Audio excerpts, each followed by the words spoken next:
Tell me if I don't survive. I was born free. I was born free. I was born free. Born free.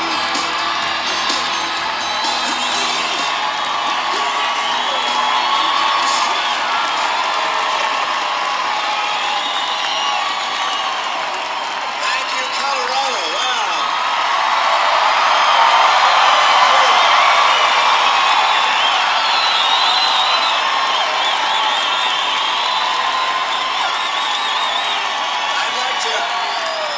I'd like to introduce someone to you. I'd like to introduce someone to you, the next First Lady of the United States, Anne Romney.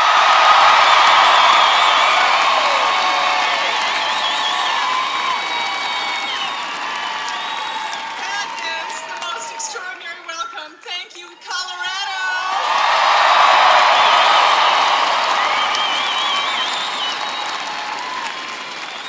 We're getting closer and closer. This is getting very exciting.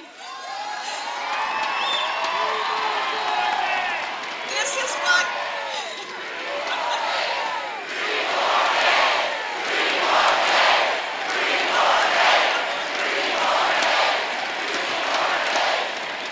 is. It's only 3 more days.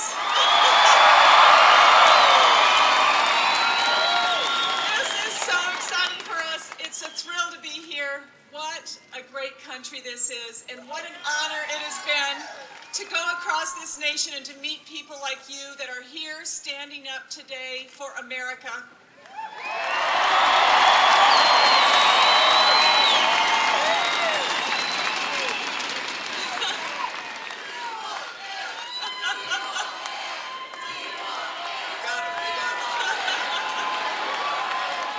We have had such a thrill to be able to go across this country, and now that journey is coming to a close, but a new journey is about to begin.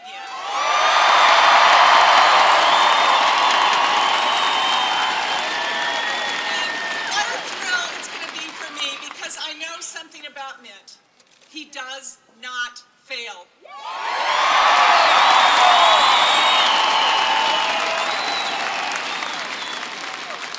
In our marriage, he has stood by me in my darkest hour. As you know, I have had some difficulties in my life. And where has Mitt been? Standing by my side.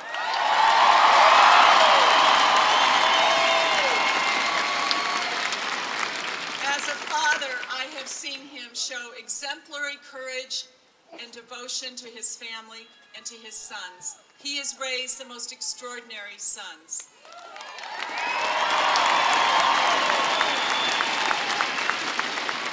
I have seen him in business be everything, just the most exceptional business leader, and turn things around. And now what I'm excited about is the next turnaround in his chapter of his career. And it's going to start next Tuesday with your help. Thank you very much.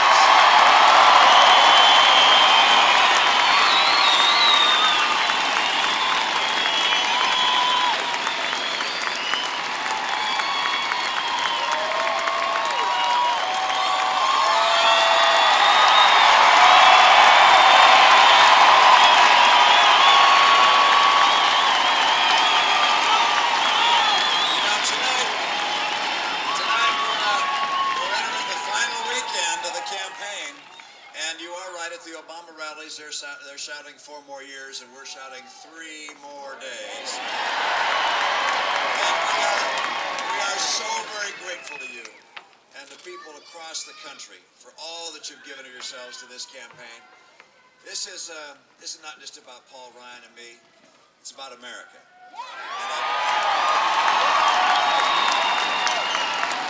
It's about the future that we're going to leave our children.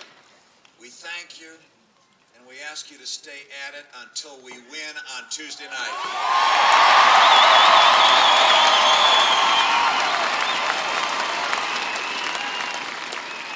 Now, the closing hours of a campaign have a dynamic all their own, as you can imagine, and many voters have already made up their mind as to who they're going to vote for.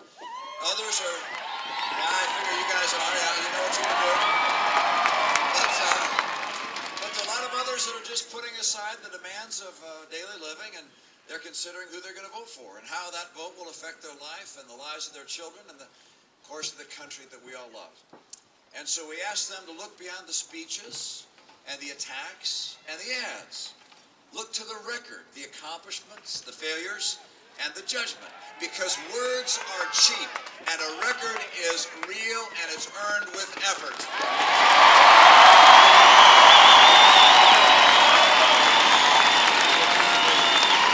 See, change can't be measured in speeches. It is measured in achievements. And 4 years ago, candidate Obama promised to do so very much, but he has fallen so very short. I mean, you recall, he promised to be a post-partisan president, but he's been most partisan, dividing, attacking, blaming. He was going to focus on creating jobs. Instead, he focused on creating Obamacare that killed jobs. He said he was going to cut the federal deficit in half, but then he doubled it. And then he said he'd bring the unemployment rate down to 5.2% by now. And we just learned on Friday it's 7.9%. It is 9 million jobs short of what he promised. And unemployment today is higher than when Barack Obama took office. And by the way, he also promised that he would propose a plan by now to save Social Security and Medicare.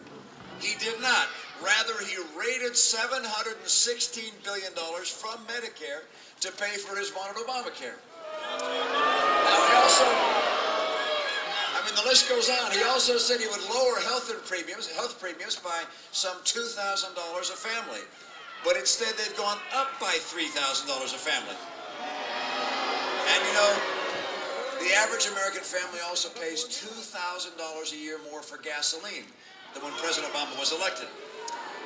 And I'll mention one more thing. He said he would work across the aisle on the most important issues.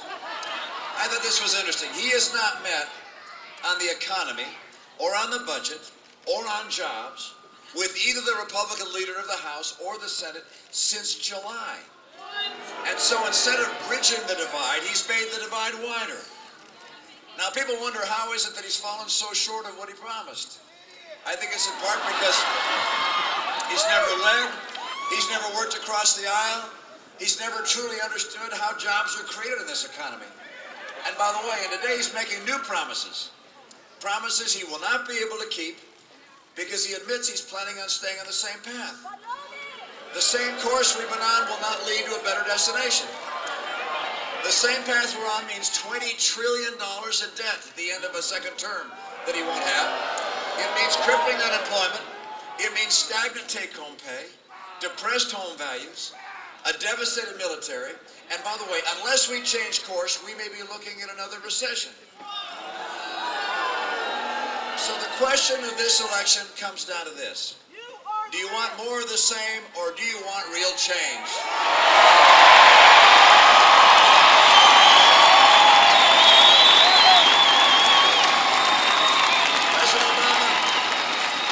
President Obama promised change, but he could not deliver change.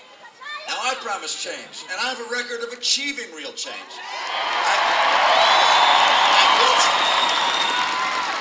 I built a business, I helped turn around another, I helped put an Olympics back on track, and with a Democrat legislature, I helped turn my state from deficit to surplus, and from job losses to job growth, and from higher taxes to higher take-home pay.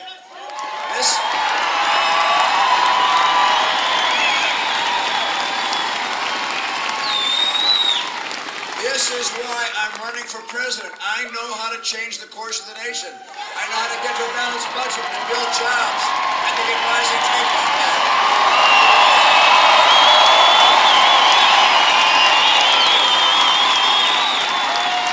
You see, accomplishing change is not just something I talk about. It's something I have done.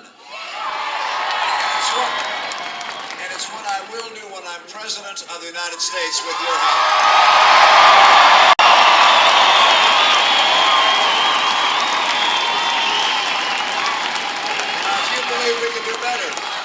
If if you believe America should be on a better course, if you're tired of being tired, then I ask you to vote for real change. Paul Ryan and I will bring real change to America from day one.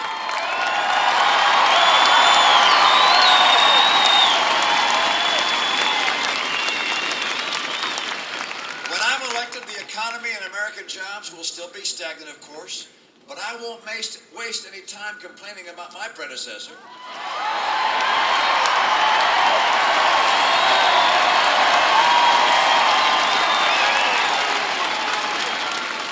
Spend my time trying to pass partisan legislation that's unrelated to jobs. From day one, I'm going to go to work to help Americans get back to work.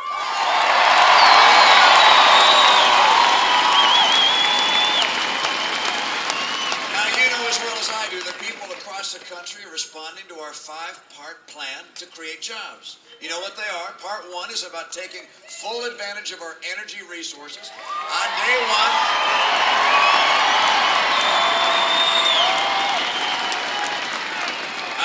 to increase the number of leases and permits to drill on federal lands,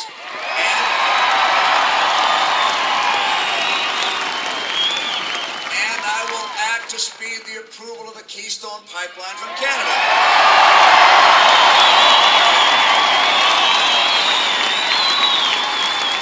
Now, secondly, I'm going to boost trade, particularly with Latin America, and I'll finally designate China as a currency manipulator because it's time to trade works for America.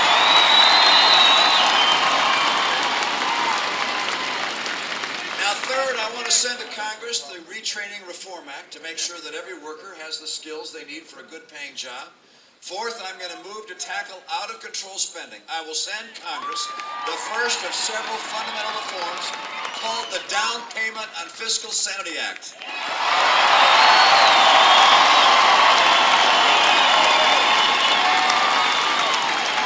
And in this act, we will not just slow down the rate of government and its spending, but I will actually cut spending.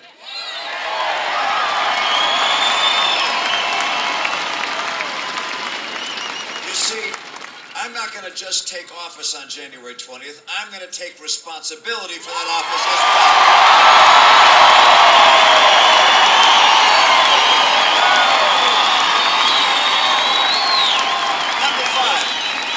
Number five, I'm going to act to boost small business and all business. I'm going to issue executive orders aimed straight at the problems that are holding back this economy.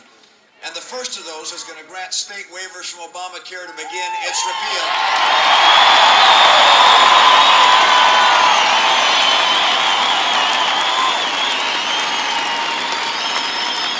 And the second is going to launch a sweeping review of all the Obama-era regulations, and I'm going to eliminate or repair those that are killing American jobs.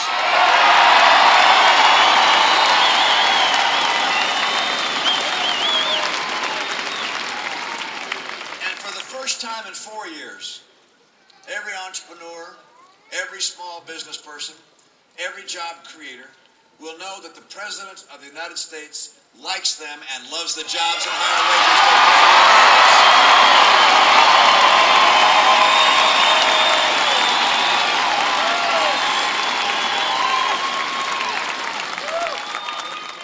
We've almost forgotten what a real recovery looks like. What Americans can achieve when we limit government instead of limiting the dreams of our fellow Americans. And that's about to change.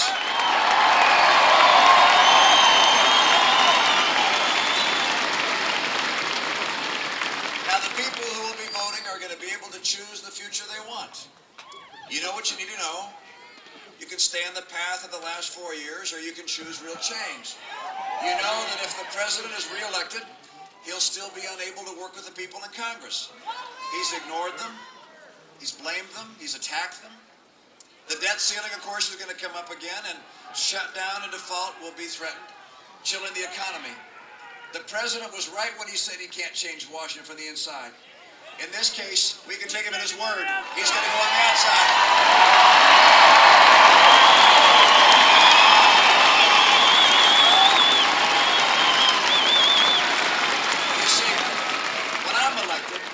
When I'm elected,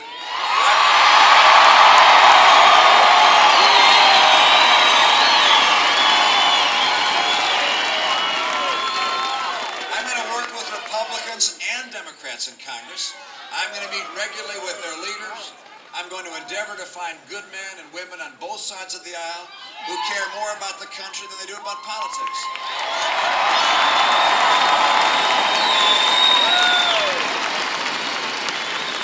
Now, you also know that if the president were to be reelected, he'd continue his war on coal and oil and natural gas. And all of that would guarantee higher energy prices at the pump and, of course, fewer jobs as well. When I'm elected, we're going to change course on energy. I know how much energy means to middle-class families struggling to get by. We can help hold down prices at the pump and grow new jobs with energy that includes coal, oil, gas, nuclear, and renewables.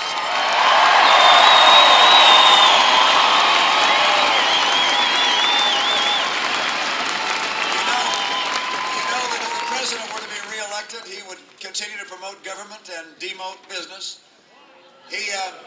He chose his own jobs council, you know. It was made up of leaders from across the country, business leaders. He wanted their advice on the biggest issue of the time, which was creating jobs and a stronger economy. Do you know how long it's been since he's met with them? 9 months. 9 months. Look, I see free enterprise as a means for people to fulfill their dreams. And by the way, you know, the other day, I was in Richmond, Virginia a couple of days ago, and I met with someone named Rhonda Elliott. She's been running her family restaurant business for a few years. It's called Bill's Barbecue, and it's been in her family for 82 years. At its high point, it employed 200 people. She just closed it down. She told me that the Obama-era regulations and taxes and Obamacare and the Obama economy put her out of business. And she teared up. This wasn't about money. This was about the future for her family and for the family of employees that she cares about. I want to help the hundreds of thousands of dreamers like Rhoda, and I will.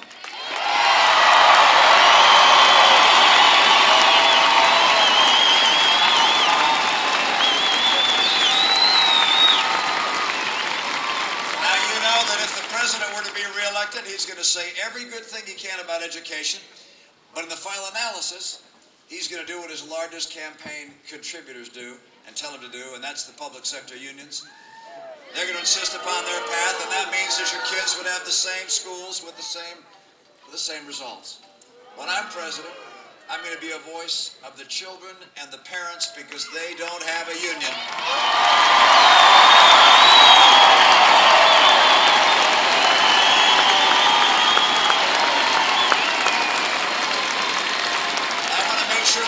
Have the information they know or they need to know to find out whether their school is succeeding or failing. And I want to make sure they have the choice they need to pick the school where their child has the best chance for success.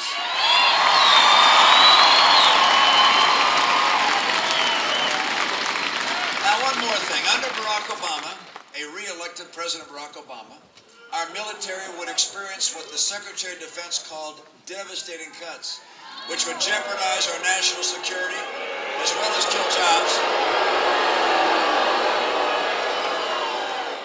When I am president, I will not cut our commitment to national defense.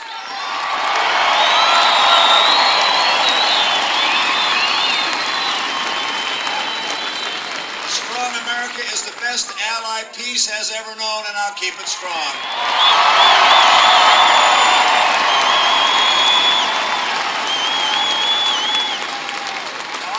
Over these last few months as our campaign has gathered the strength of a movement. It's not only the size of the crowds, and this is an extraordinary crowd tonight.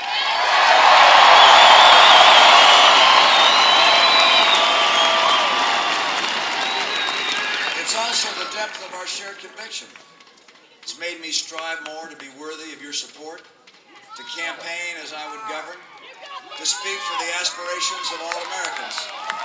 I learned as governor of my state of Massachusetts that the best achievements are shared achievements. I learned that respect and goodwill go a long way, and are usually returned in kind. That's how I'll conduct myself as president. I'll bring people together, doing big things for the common good. I won't just represent one party, I will represent one nation.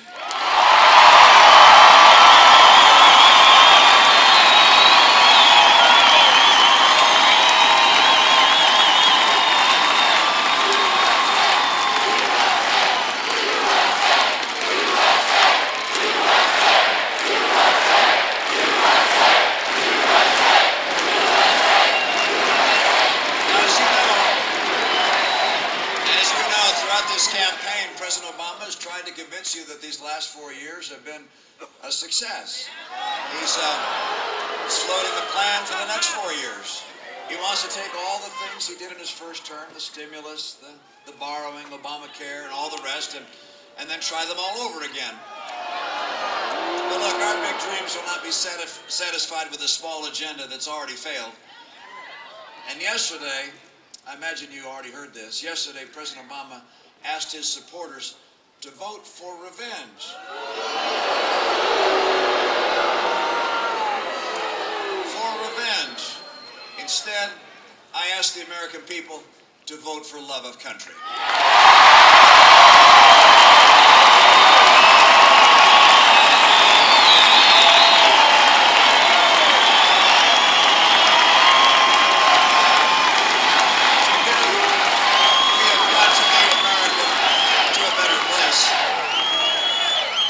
We're 3 days away from a fresh start. 3 days away from the first day of a new beginning.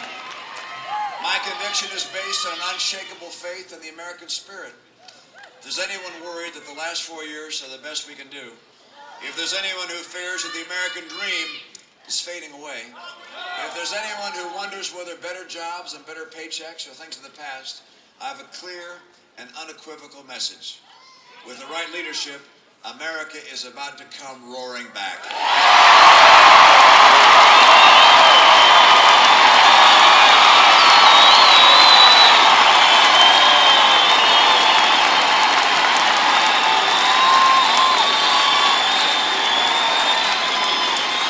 We are Americans and we can do anything. The only thing that stands between us and some of the best years we've ever known is lack of leadership. And that's why we have elections. And you saw the differences between President Obama and myself when we were side by side in our debates.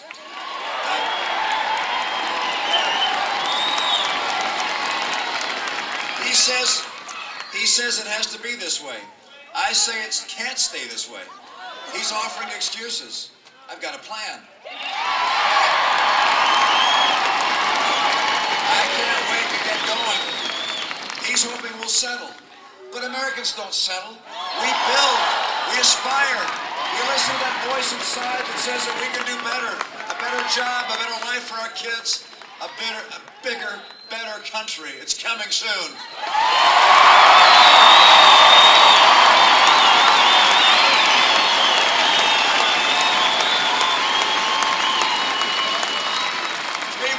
And we can get to work rebuilding our country and restoring our confidence and renewing our conviction. Confidence that we're on a solid path to steady improvement.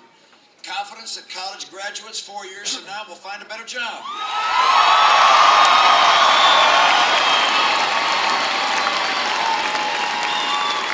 Confidence that the single moms who are working 2 jobs will have a shot at a better job as well. Confidence in America and in our future stems from what I've seen in the heart of the American people. We're a people who are given to give ourselves to things larger than ourselves. It's said that a hero is not someone who's larger than life, just larger than himself. Some years ago, I was serving as a Boy Scout leader in the Boy Scouts of America.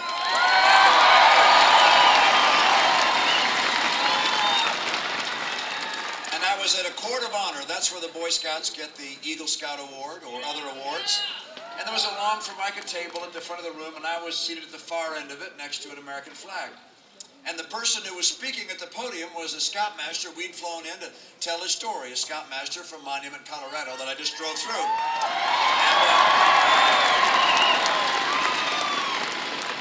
And he said that his Boy Scout troop wanted to have a very special American flag, so they bought one and they had it flown above the Capitol building. Then when it came home, the boys said, I'd like to have NASA take it up in the space shuttle. And so they contacted NASA, and NASA agreed. He said, you can imagine the pride of our boys as they were sitting in their rooms at school watching the TV sets, as they saw the Space Challenger shuttle launch into the air, and then they saw it explode on the TV screen in front of their eyes. And he said he called NASA a couple of weeks later and said, have you found any remnant of our flag? They had not. He said he called every week, week after week, month after month. Still no remnant of the flag from that terrible disaster. Then he said he was reading an article in the paper, and it described some of the debris from the Challenger disaster, and it mentioned a flag. So he called NASA again, and they said, in fact, we have a presentation to make to your boys.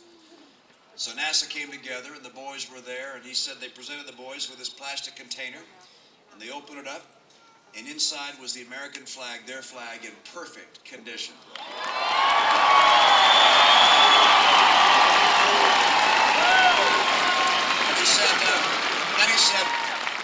Then he said, that's it at the end of the table next to Mr. Romney.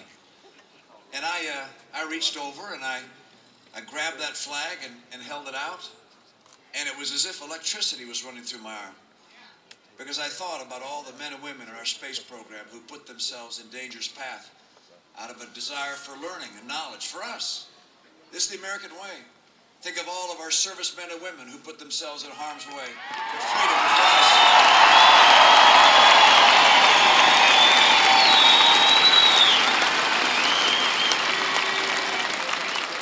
I haven't seen that flag, I don't know, 15 or 20 years, or that Scoutmaster, but Monument, Colorado is not that far from here. Would you please welcome that Scoutmaster from Monument, Colorado?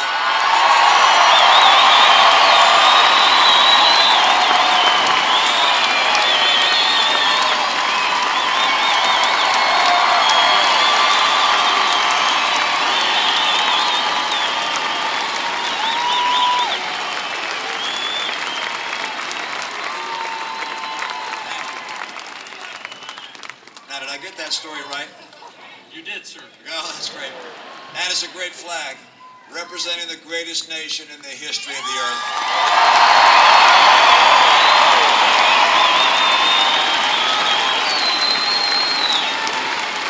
Thank you. Thank you.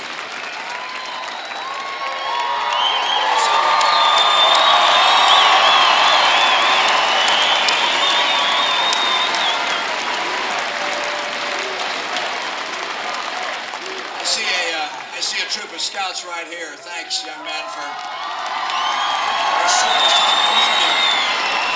See, it's in the American spirit, this idea of giving to others, some in extraordinary and remarkable ways, others in remarkable ways in their own homes.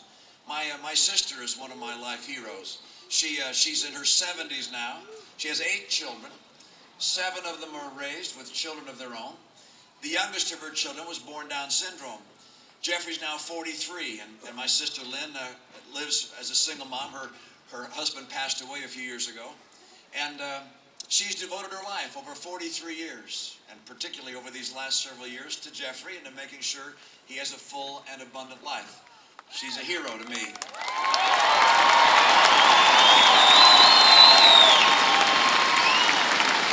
Think of all the single moms.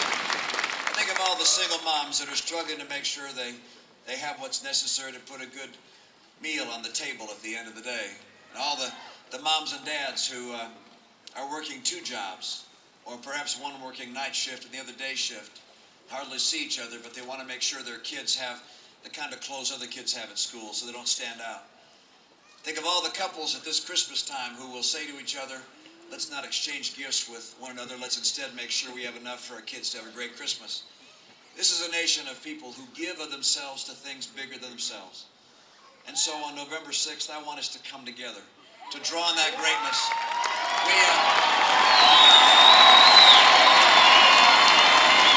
And then on November 7th, we're going to go to work. And by the way, I want you to reach across the street to that neighbor, you know, on the other side of the street that has the yard sign for the other guy. And I want you to know I'm going to reach across the aisle in Washington to people of good faith in the other party. We got to come together and work for the common good of the great nation.